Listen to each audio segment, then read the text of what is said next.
Hello everybody, today we're going to be going over our system design course, particularly focusing on the concept of scalability. Now, to be able to give a breakdown over the concept of scalability, in the digital world, the concept of scalability is overall crucial to build a foundation for whatever application that we are building. It's a concept in itself where it ensures that a system gains popularity over user base over time. And while also scaling, it doesn't crumble under its own success and have a series of faults and failures as the system continues to grow. So imagine building a bridge that was designed for a few cars, but is now faced with a relentless stream of heavy traffic. Scalability is an engineering principle that anticipates and accommodates this growth without the bridge giving away. Now, scalability refers to the capacity of a system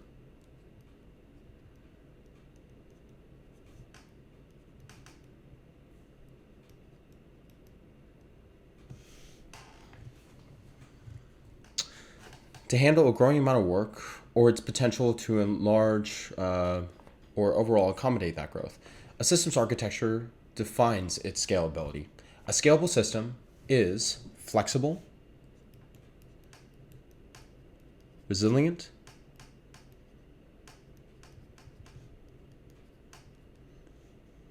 and capable of increment loads.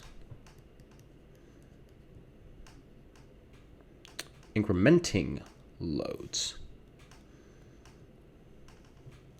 without performance deterioration.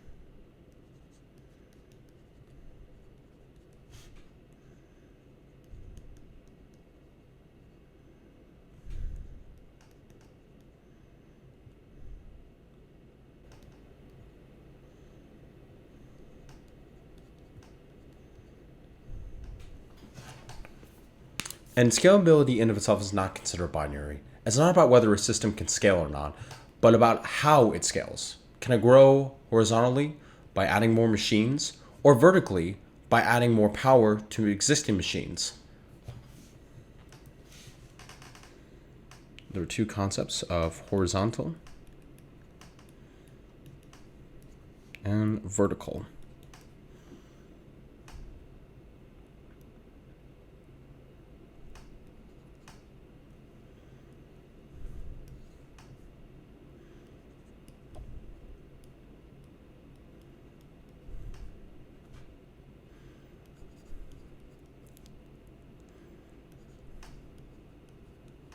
Where vertical is focusing on the present resources of the machines, and horizontal means just extending that pool of resources as well. And to give a vivid example for a concept, let's consider a website that originally serves a small regional customer base. But as the company grows and attracts a global attention, its user base is going to obviously grow exponentially. Will the original server's setup actually be able to serve that expansion? And was it perfect for a few hundred visits a day? And can support thousands or even millions of users? And this is where scalability comes into play, determining whether the website can maintain its performance as the number climbs, or handling the question if the scenario of possible crashes occurs, leading to the pressure of the website to actually go down, or leading to downtime and therefore the loss of trust of users. It could be, for instance, on websites with loads of traffic and then it doesn't have the capability, the databases, caches, and queues needed to be able to maintain its data system in of itself. So going back on our concept as well, we always need, for a data system, let me just move this over here. A data system must always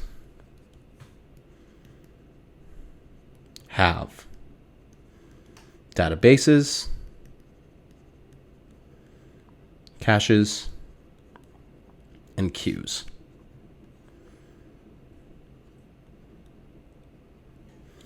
Those three components are crucial to be able to build our data system.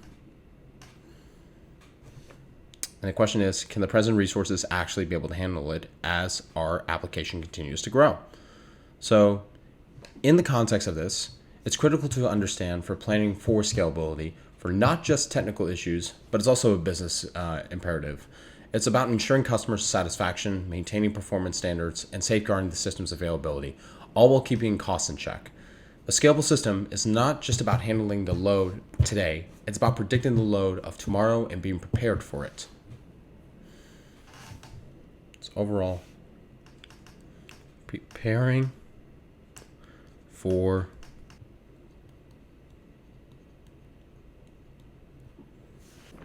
and so let me just scale out of this.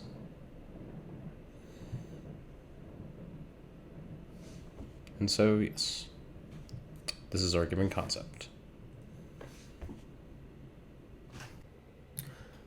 Now, to solidify our understanding about scalability, let's take a really good example. So let's just take a big social media platform such as Twitter, formerly known Twitter, now X. So in order to solidify the concept of scalability, the social media platform, Twitter/X, has seen astronomical growth since its inception, now handling an avalanche of tweets and interactions daily. Twitter users grew from tens of thousands to hundreds of millions, presenting a textbook case of scalability, challenges, and solutions. In 2012, Twitter was averaging 4,600 tweets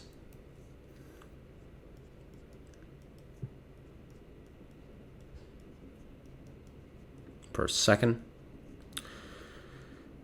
And if sometimes influx all the way up to 12,000 tweets a second. But the challenge wasn't just in the volume of tweets, it was the fan-out nature of these tweets. A single tweet could potentially be delivered to millions of followers, so the question wasn't just about handling 12,000 tweets per second, it was about managing the distribution of those tweets to followers' feeds. A significantly heavier read load, estimated at 300,000 requests per second for home timelines. So all those tweets will go out to specified followers, and we would have 300,000 of them, for instance, that would be on home feeds.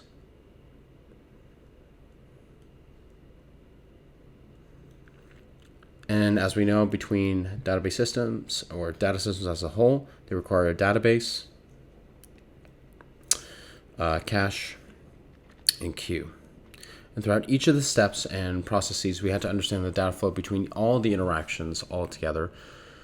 And so Twitter's answer to be able to solve this heavy load time and heavy amounts of data being transported was to develop two key strategies.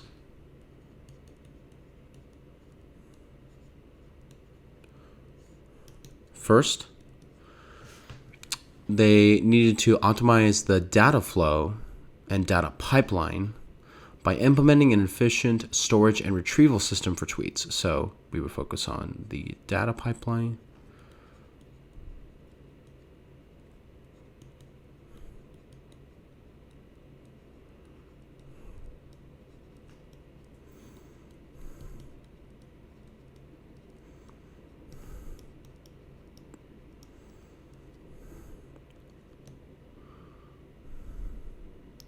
and so we would have to consider, since we would need to ensure that users multiplied as they were being added onto the system, they wouldn't be waiting on slow timelines. Secondly, they also needed to update the caches throughout every single tweet that was also being added. So what they needed to do,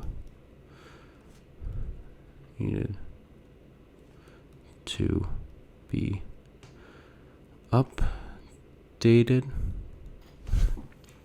So moving over here. So what they would need to do is that they needed to store tweets in a way that when a user tweeted, their message was initially pushed to the caches of all their followers, making timeline loading a breeze for the end user. So in essence, Twitter had to ensure that their infrastructure could handle not only the growing number of users, but also the number of tweets and their interactions with those tweets. Their solution showcases how scalability goes beyond just mere capacity.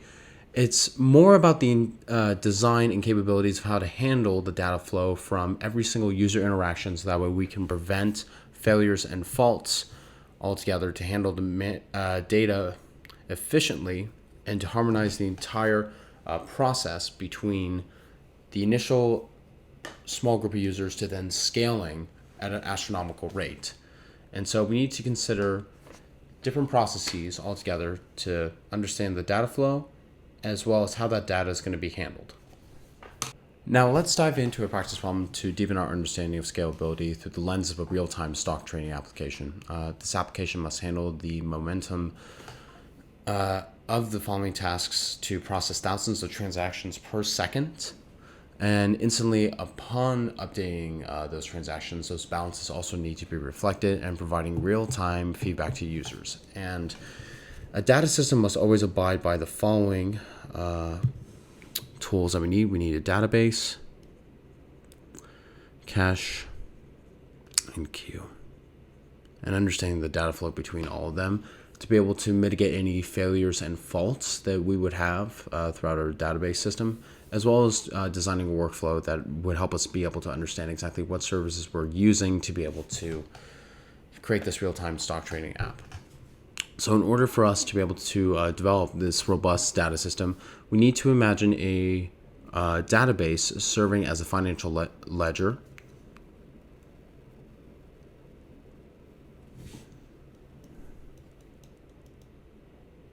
Financial ledger. The database will meticulously will be recording trades and account movements, and this is complemented by distributed cache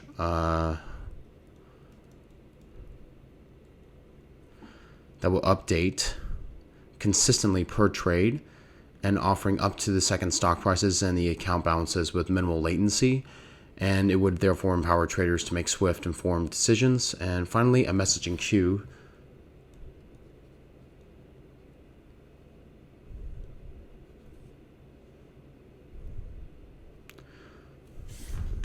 to orchestrate the flood of trade orders, ensuring that each is processed accurately and in the sequence. So in order for us to be able to create our workflow diagram, I'm just going to do a different color. The steps that we need to do to be able to create this are going to be the following.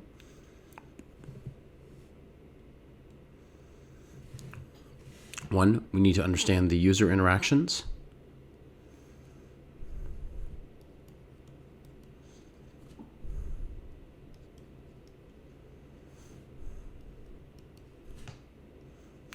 Then we need to message queue handling.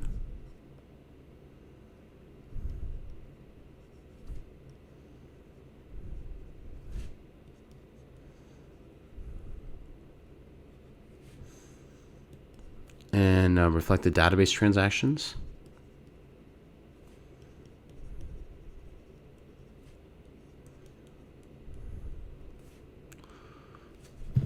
Finally, we have the following two. Sorry about this.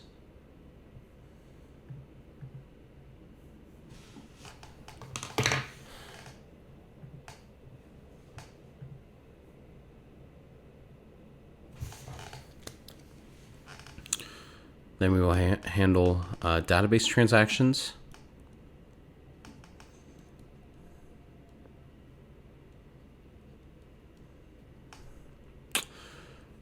Implement cache updates. And then consider failures protocols. Failure and fault protocols.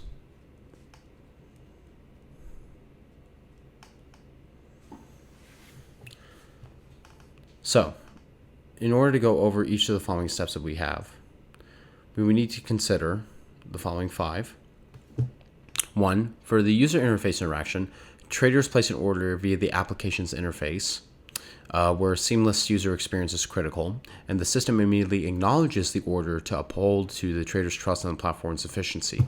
Meanwhile, the messaging queue handling would, upon every single order that is placed, it is routed to a message queue like Apache's Kafka, and this step is vital as the queue acts as both a buffer and an organizer, ensuring that trades are processed sequentially, thus maintaining the transaction integrity.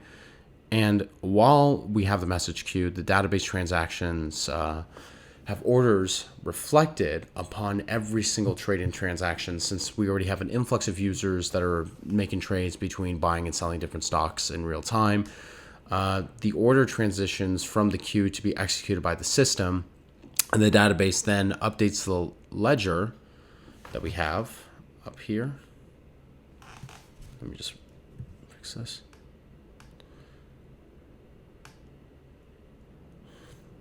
A database will update the ledger consistently and adjust the account balances accordingly. And this phase highlights the importance of consistency, ensuring the transaction is entirely successful or aborted. And meanwhile, every single cache to update real-time information is concurrently working together with a database to refer to the display of the latest account balances and stock prices, ensuring that the traders see accurate, up-to-date information.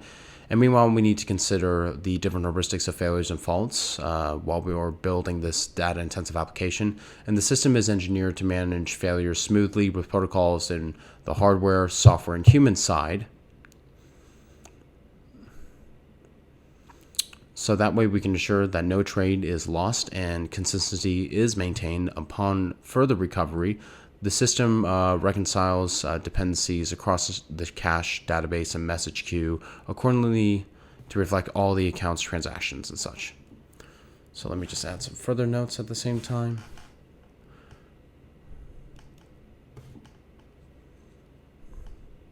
Where software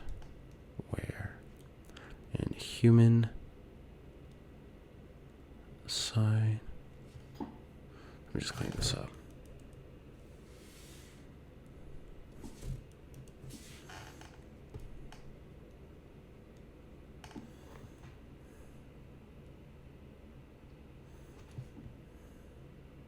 And so, yes, this would be our stock trading platform. Let me just zoom out further. There we go.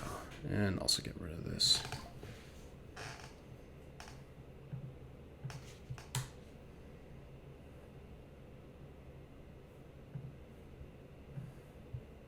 For our next exercise, let's consider an online multiplayer game with a vibrant economy of players. So here, the concept of scalability is tested by the dynamic game world, including player interactions as well as their actions as well.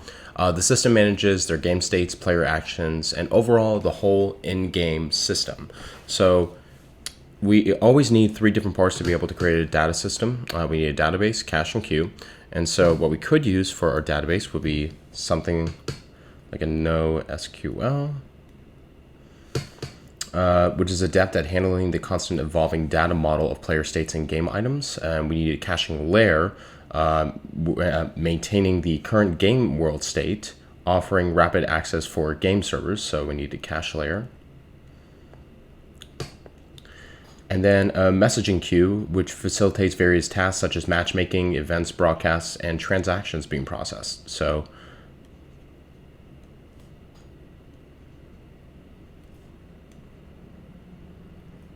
where it's handling, I'll use a different color.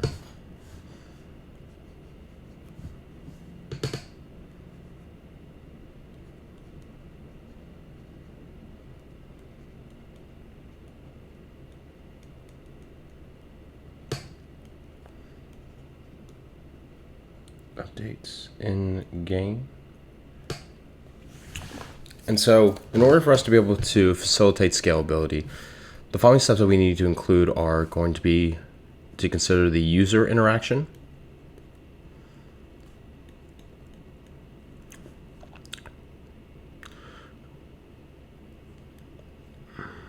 the cache updates, messaging queue,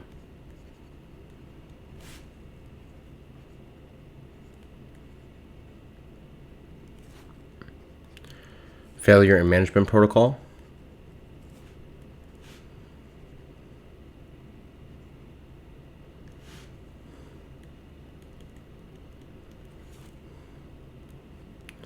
and finally the recovery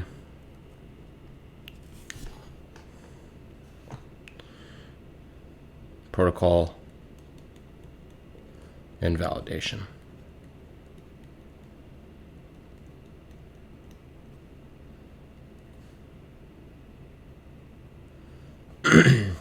So going over each of the following steps, for user interactions, we would have the player actions already set in place where it's easy and seamless. So we would have easy and seamless interaction.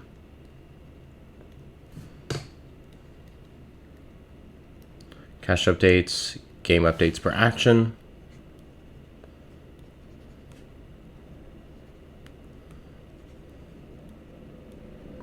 Messaging queue. It's confirming.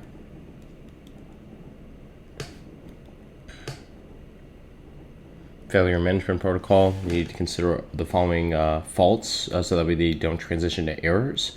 And we need to consider the hardware, software, and human testing protocols. And we also need the system integrity,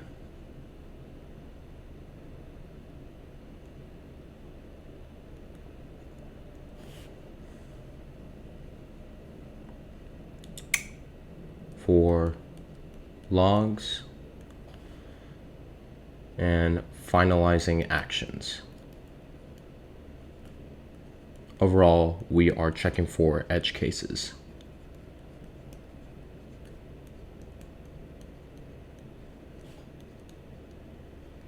So yes, let me just zoom out of this to give you all a clear picture. And let me just rewrite this to be able to make it clearer.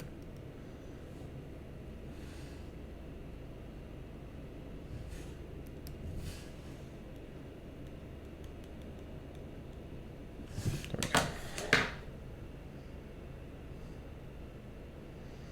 And so yes, this was our video on how to build data-intensive applications focusing on the concept of scalability. Thank you again for taking time to watch this. If you have any other questions or comments, feel free to put them in the comment section. And if you enjoyed this video, be sure to like and subscribe. And as always, take care. Cheers. Bye-bye.